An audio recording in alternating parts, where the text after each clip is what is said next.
नमस्कार, आप देख रहे हैं खबर बिहार और मैं हूं आपके साथ राजेश कुमार। बिहार के मुख्यमंत्री नीतीश कुमार ने साल 2025 के लिए अपनी चल अचल संपत्ति का ब्यौरा सार्वजनिक कर दिया है।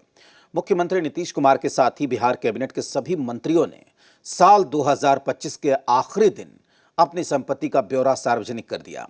कैबिनेट सचिवालय विभाग की तरफ से मुख्यमंत्री और मंत्रियों की संपत्ति से जुड़ी जानकारी जारी की गई। उसके मुताबिक मंत्री संजय टाइगर और मंत्री संजय कुमार को छोड़कर सभी मंत्री करोड़पति हैं। वहीं मुख्यमंत्री नीतीश कुमार ने अपनी संपत्ति की जानकारी देते हुए यह भी साफ कर दिया कि उनके ऊपर किसी भी बैंक या वित्तीय संस्थान का कोई कर्ज नहीं है और न ही कोई सरकारी बकाया या टैक्स की देनदारी है।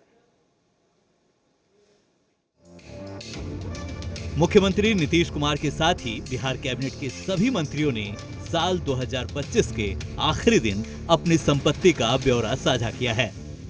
सबसे पहले बात मुख्यमंत्री नीतीश कुमार की संपत्ति की, जिन्होंने अपने वित्तीय स्थिति का जो विवरण साझा किया है उसके मुताबिक मुख्यमंत्री नीतीश कुमार के पास कुल 17,66,196 रुपए की चल संपत्ति है, जबकि मात्र 20,552 रुपए नगद है। वहीं बैंकों के विभिन्न खाताओं में लगभग 57,000 रुपए जमा हैं। इसमें पटना सचिवालय स्थित SBI शाखा में 27,217 रुपए, संसद भवन दिल्ली की SBI शाखा में 3,358 रुपए और पटना के बोरिंग रोड स्थित PNB में 27,191 रुपए जमा हैं। मुख्यमंत्री के पास 11,32,000 रुपए की फोर्ड इको स्पोर्ट्स कार है। सीएम के पास लगभग 2,03,000 रुपए की ज्वेलरी है। साथ ही 10 गाय और 13 बछड़े भी हैं। मुख्यमंत्री के पास बिहार में कोई कृषि या गैर कृषि भूमि नहीं है, लेकिन उनके पास दिल्ली के द्वारिका में कोऑपरेटिव हाउसिंग सोसाइटी में A305 फ्लैट है। 1,000 वर्ग फीट के इस फ्लैट की मौजूदा कीमत 1,48,00,000 रुपए है। शुरुआत नीतीश कुमार जी ने किया। आज देखिए हालात क्या है कि एक तरफ माननीय मुख्यमंत्री नीतीश कुमार जी हैं, दूसरी तरफ विपक्ष के लोग हैं। जो महुआ बाग में घर बन रहा है उसमें विलंब अगर है तो उसके पहले कौटिल्य नगर के घर में करोड़ रुपया लगेगा कि 50 लाख लगेगा, कोई नहीं जानता है कितना पैसा लगेगा उसमें। सम्राट चौधरी की बात करें तो उनके पास SBI ब्रांच में 15,35,789 रुपए हैं। HDFC बैंक में 2,09,688 रुपए हैं। इसके अलावा कुछ बॉन्ड्स और शेयर भी हैं। सम्राट चौधरी के पास एक बोलेरो नियो 2023 मॉडल कार है, जिसकी कीमत लगभग 7 लाख रुपए है। सम्राट चौधरी के पास 200 ग्राम सोना है। पत्नी, बेटी और बेटा के नाम पर दर्ज संपत्ति को भी डिप्टी CM सम्राट चौधरी ने सार्वजनिक किया है। पत्नी के पास भी 200 ग्राम सोना है। सम्राट चौधरी के पास एक NP बोर राइफल है, जो उनके पिता द्वारा दी गई है। सम्राट चौधरी की पत्नी के नाम पर पटना के गोला रोड में फ्लैट है, जिसकी कीमत 29 लाख रुपए है। वहीं डिप्टी CM विजय सिन्हा की बात करें तो विजय कुमार सिन्हा के पास 54 लाख रुपए बैंक में है। करीब 88,000 रुपए नगद है। इसके अलावा उन्होंने चल अचल संपत्ति का भी विस्तृत ब्यौरा दिया है। निश्चित तौर पर ये सारा तो ओपन है ही, लेकिन उससे भी बड़ी चीज है कि जो सामने दिखाई पड़ता है। अब मैं तो बता रहा हूं कि हमारा ही बिहार में जब विधायक थे तो सबसे नंबर 1 पर मेरा ही संपत्ति होता था, जब पहला बार विधायक बने थे।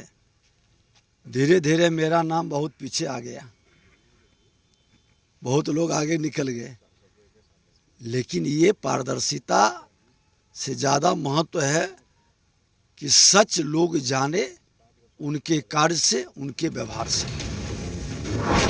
कला संस्कृति मंत्री अरुण शंकर 82 लाख रुपए की जमीन के मालिक हैं। इसके अलावा उनकी चल अचल संपत्ति करोड़ों में है। मंत्री अरुण शंकर के पास ज्यादातर पुश्तैनी संपत्ति है। देखिए, सार्वजनिक जीवन में हमारे पास जो है, चाहे वो किसी भी मंत्री के पास, वो एक खुली किताब है। चूँकि आज हम लोगों ने मंत्री के रूप में उसको प्रदर्शित किया है जनता के समक्ष, और इसके पहले भी चुनाव के समय हम लोग उसको सार्वजनिक करते रहे हैं हर बार, तो कोई नई चीज़ तो है नहीं। जबकि राज्य के स्वास्थ्य मंत्री मंगल पांडे की संपत्ति की बात करें तो उनके पास 59,000 रुपए नगद है, जबकि करीब 19 लाख रुपए बैंक खाते में जमा है। इसके अलावा नॉन बैंकिंग कंपनी में भी 1 करोड़ रुपए जमा है। हम लोग हर साल सभी सरकार में जो मंत्री रहते हैं वो अपनी संपत्ति को सार्वजनिक रूप से जनता के सामने बताते हैं कि हमारे पास संपत्ति क्या है। और जो हमारे माननीय विधायक हैं, विधान पार्षद हैं, वो भी मार्च के पहले सभी अपनी संपत्तियों का ब्यौरा देते हैं। कैबिनेट मंत्रियों की संपत्ति सार्वजनिक करने को जहां सत्ता पक्ष राजनीतिक शुचिता का हिस्सा बता रहा है, तो वहीं विपक्ष इसे आई वॉश करार दे रहा है। मंत्री को माने एकदम दिसंबर तक दे देना है, ये ऑलवेज चलता रहा। और उसमें जो अब देख रहे हैं अखबार के माध्यम से कि अलग अलग जो कमेंट आ रहा है कि भाई फलाने से ज़्यादा फलाने का है प्रॉपर्टी, तो इसमें तो कुछ हमको नहीं लगता है कि जो प्रॉपर्टी है उसी के बारे में देना है। अब प्रॉपर्टी में कुछ छिपाना है कि नहीं छिपाना है, ये सब चीज़ तो अलग बात है, लेकिन छिपाना नहीं चाहिए। आई वॉश है एक्चुअली। आप झांसा दे दीजिएगा, जो मंत्री बोल रहा है वो ना आप छाप रहे हैं, वो ना लिख रहे हैं। एक बार जांच तो करवाइए। जो लोग आपके साथ 15 साल 20 साल से मंत्रिमंडल में है, पिछले 5 साल से मंत्रिमंडल में है, जांच तो करवाइए। इंजीनियर पकड़ा जाता है, एग्जीक्यूटिव इंजीनियर पकड़ा जाता है, सीईओ पकड़ा जाएगा, बीडीओ पकड़ा जाएगा, जेल हो जाएगा, लेकिन मंत्री नहीं पकड़ा जाएगा। कैसे भाई? बिना ऊपर के ऑर्डर से कुछ नीचे होता है? इसलिए सब टोटल फॉल्स है, झांसा है, आई वॉश है। सार्वजनिक जीवन में पारदर्शिता को महत्व देते हुए हर साल अपनी संपत्ति सार्वजनिक करने का सिलसिला मुख्यमंत्री नीतीश कुमार ने ही शुरू किया था। इसके जरिए मुख्यमंत्री ये संदेश देना चाहते हैं कि सार्वजनिक जीवन में शुचिता बेहद जरूरी है। रजनीश, जी मीडिया, पटना।